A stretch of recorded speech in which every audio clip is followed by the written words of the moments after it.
बिस्मिल्लाहिर्रहमानिर्रहीम। अस्सलाम वालेकुम नाज़रीन, मैं अहमद फवाद हूँ और आप मेरा यूट्यूब चैनल देख रहे हैं। नाज़रीन, बड़ी इंपॉर्टेंट खबरों के साथ आज के व्लॉग में आपकी खिदमत में हाजिर हुआ हूँ। सबसे पहले तो नाज़रीन एक ब्रेकिंग न्यूज़ है, वो मैं आपके साथ शेयर करता चलूँ। NA 45 कुरम का जो हल्का था, ज़िमनी इंतखाब हुआ वहाँ पर आज, और इमरान खान साहब की जानिब से ये जो हल्का है ऑलमोस्ट दुगने मार्जिन से इमरान खान साहब ने ये अपने नाम किया है। पिछले व्लॉग में इसी हल्के के हवाले से कुछ एक्सक्लूसिवली डिटेल्स और जो ग्राउंड पर चीज़ें चल रही थी वो मैंने आपके साथ शेयर की थी। और जिन नाजरीन ने मेरा पिछला व्लॉग सुना है उनको ये मालूम होगा कि मैंने ये प्रिडिक्ट किया था कि इमरान खान साहब ये हल्का 5 से 10 हज़ार के दरमियान में मार्जिन होगा और इमरान खान साहब ये हल्का जीतेंगे। और उस वक्त के जो गैर हतमी नताइज थे वो भी मैंने आपके साथ शेयर किए थे। अभी जो एक फ़ाइनल अनऑफिशियल रिजल्ट्स आए हैं, इनके मुताबिक इमरान खान साहब की जानिब से इस हल्के में 18,000 से ज़ायद वोट हासिल किए गए हैं, जबकि JUI फे का जो उम्मीदवार था, जो कि मुश्तरका PDM का उम्मीदवार था, इस उम्मीदवार ने आलमोस्ट 10,000 के करीब जो वोट हैं वो हासिल किए हैं और 8,000 से ज़ायद के मार्जिन से इमरान खान साहब ने ये जो हल्का है वो जीता है। इसमें नाज़रीन एक दो चीज़ें मैं आपके साथ शेयर करना चाहूँगा। ये हल्का पक्का जो है वो PDM का ही था। 2018 में भी यहाँ से जो उम्मीदवार जीता था वो MMA का था। 16,000 वोट उसने हासिल किए थे माफ़ कीजिएगा। और पाकिस्तान तहरीक इंसाफ को तकरीबन 3,000 वोटों से यहाँ से शिकस्त हुई थी, जबकि 2021 में MMA के उम्मीदवार के मौत के बाद यहाँ पर दोबारा जो इलेक्शन है वो हुआ था और इस हल्के में पाकिस्तान तहरीक इंसाफ के उम्मीदवार ने कोई 17,000 के करीब वोट हासिल किया था, जबकि दूसरे नंबर पर JUI फे के उम्मीदवार रहे थे और उन्होंने अराउंड अबाउट 16,000 के करीब वोट हासिल किया था और 1,000 वोटों के मार्जिन से वो यहाँ से हारे थे। लेकिन इमरान खान साहब ने ये जो हल्का है वो ना सिर्फ दोबारा जीता है, बल्कि जो जीत का मार्जिन है वो उन्होंने बहुत ज़्यादा बढ़ा दिया है। यानी कि तकरीबन 1,000 के राउंड अबाउट 1,1200 के करीब वोटों से पहले पाकिस्तान तहरीक इंसाफ ये हल्का जीती थी। और ये इंपॉर्टेंट इसलिए भी था हल्का क्योंकि पाकिस्तान PDM की तमाम जमातें यहाँ पर मुश्तरका तौर पर लड़ रही थी और फिर इसके बाद लोगों को ये मालूम था कि इमरान खान साहब ये नशिस्त जीतने के बाद पार्लियामेंट जाएंगे नहीं, दोबारा ये नशिस्त छोड़ देंगे। लेकिन उसके बावजूद आवाम ने जो है वो इस हल्के के लोगों ने इमरान खान साहब को वोट दिया। टर्नआउट भी ज़बरदस्त था, 2 लाख के करीब वोटर्स थे इस हल्के में, लेकिन उसके बावजूद भी इमरान खान साहब को यहाँ पर बड़े ज़्यादा तादाद में वोट पड़े और 8,000 से ज़ायद वोटों से इमरान खान साहब ने ये जो हल्का है वो अपने नाम किया। और उस वक्त में ये हल्का नाम किया जब इमरान खान साहब लॉन्ग मार्च में मसरूफ़ थे। वो इस हल्के में उस तरह से मुतहरिक भी नहीं थे, तमाम उनके जो कारकुनान वगैरह थे वो भी लॉन्ग मार्च में थे, लेकिन उसके बावजूद ये जो हल्के के रिजल्ट्स आए हैं वो इमरान खान साहब के हक में आए हैं। तो यहाँ से आप अंदाज़ा लगा लें, समझ लें कि जो मौजूदा इंपोर्टेड हुकूमत है वो क्यों घबराई हुई है। दूसरे नंबर पर नाज़रीन मज़ीद कुछ अपडेट्स मैं आपके साथ शेयर करना चाहूँगा।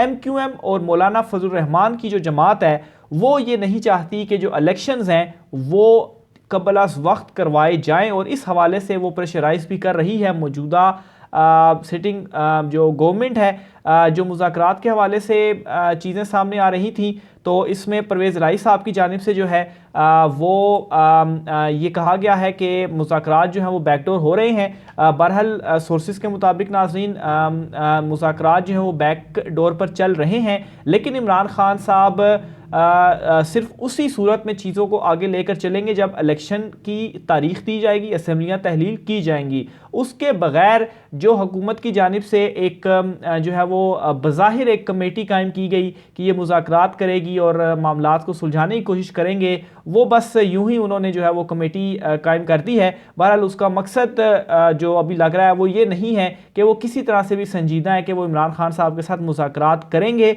और फिर इनको जो मैंने MQM और मौलाना फजल रहमान का नाम लिया, इनकी तरफ से भी ये प्रेशर है, सोर्सेज का दावा है कि ये नहीं चाहते कि इलेक्शंस हों और इन्होंने बाकायदा तौर पर धमकी दी है कि अगर आप इमरान खान साहब का मुतालबा मानते हैं तो फिर हम आपसे अलहदा हो जाएंगे। तो बहरहाल अगर इमरान खान साहब अपने मुतालबात मनवा लेते हैं इनसे तो फिर बेशक ये मौजूदा इंपोर्टेड हुकूमत से अलहदा हो भी जाएँ तो कोई फ़र्क नहीं पड़ता, क्योंकि असम्बलियाँ तो वैसे ही तहलील हो जाएंगी। लेकिन ये लोग जिस तरह से आसिफ जरदारी ने नून लीग के कंधे पर रखकर बंदूक चलाई है और सारा का सारा इस वक्त आप देखेंगे कि पीपल्स पार्टी की सियासत पर कोई इतना उतना ज़्यादा असर नहीं पड़ा। हालांकि इमरान खान साहब ने उनको भी काफ़ी जो है दफन किया उनकी सियासत को, लेकिन जो नून लीग है वो सिरे से ही पंजाब में उनका जो है वो सफाया हुआ है, और सेम इसी तरह से केपी में मौलाना का भी सफाया हुआ और कराची में एमक्यूएम का। लेकिन उसके बावजूद ये इसी वजह से इलेक्शन नहीं चाहते कि इमरान खान साहब अगर इलेक्शन में भी लड़ते हैं तो वो 2/3 अक्सरियत के साथ वापस आ जाएंगे,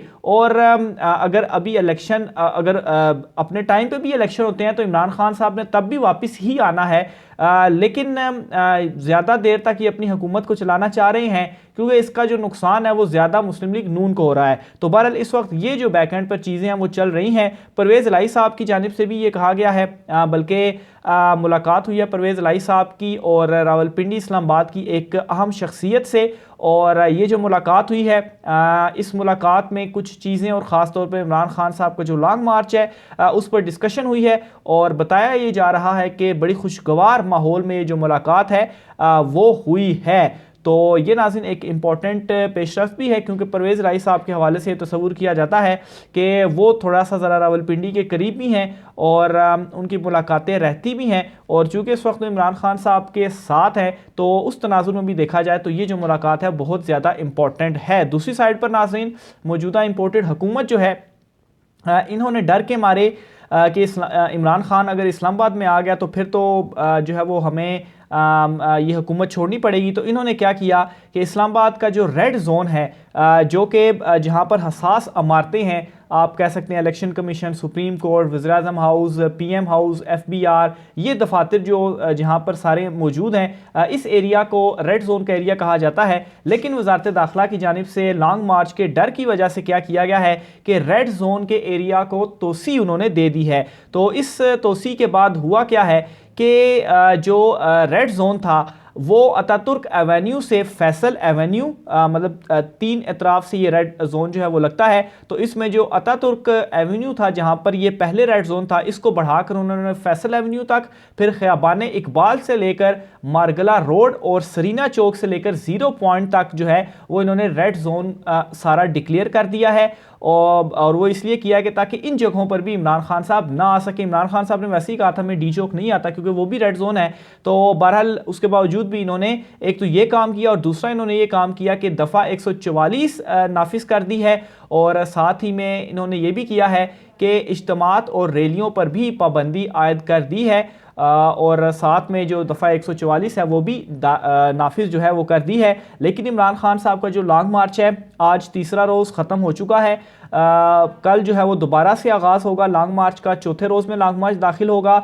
इमरान खान साहब के साथ जिस तादाद में जो शुरका हैं जो लॉन्ग मार्च वो लेकर आ रहे हैं, और अभी मैं आपको बताऊं अभी पंजाब के बहुत सारे इलाके और केपी के ख़ास तौर पर जहां से जो काफ़िला है वो आना है वो अभी इमरान खान साहब के साथ चला ही नहीं है। परवेज़ खटक साहब का अभी इमरान खान साहब लाहौर के अंदर से ही होते हुए इस्लामाबाद जो है वो आ रहे हैं। तो बहरहाल नवंबर में हुकूमत गिराने का इमरान खान साहब की जानिब से ऐलान किया गया है। बहरहाल एक तो उन्होंने 4 नवंबर से पहले का एक और मौका दिया है कि 4 नवंबर से पहले यानी कि 3 नवंबर तक जो मौजूदा इंपोर्टेड हुकूमत है ये खुद ही अगर चली जाती है तो ठीक है, नहीं तो अगर हम आ गए तो फिर तो इस हुकूमत ने हटना ही हटना है। और जिस तादाद में इमरान खान साहब के साथ लोग आ रहे हैं और जो जो दिन गुजर रहे हैं इस लॉन्ग मार्च के, अवाम में जो है वो मज़ीद इजाफा जो है वो होता जा रहा है। इसके अलावा नाज़रीन आखिर में दोस्त मिज़ारी जो कि साबिक डिप्टी स्पीकर पंजाब थे, इनके हवाले से भी एक बड़ी खबर है। इनकी जो गिरफ्तारी है वो अमल में लाई गई थी। बहरहाल आज इन्हें जुडिशल मजिस्ट्रेट की अदालत में पेश किया गया जहां पर नाज़रीन सरदार दोस्त मोहम्मद मिज़ारी का 2 रोज़ा जिस्मानी रिमांड मंजूर जो है वो कराया गया है। तफसीलात इसकी कुछ इस तरीके से हैं कि जब इन्हें अदालत में पेश किया गया तो एंटी करप्शन की जानिब से जो है वो इनसे मज़ीद तफ्तीश मुकम्मल करने के लिए जिस्मानी रिमांड जो है वो मांगा गया, जिस पर अदालत की जानिब से 2 रोज़ा जो जिस्मानी रिमांड है वो मंजूर किया गया है। तो ये नाज़रीन आज का अहम तरीन व्लॉग था। ख़ास तौर पर NA-45 के हवाले से इमरान खान साहब को ये बहुत बड़ी जो जीत है वो हासिल हुई है। मज़ीद डिटेल के साथ अगले व्लॉग में फिर आपकी खिदमत में हाजिर होऊंगा। मुझे इजाज़त दीजिए। अल्लाह हाफ़िज़।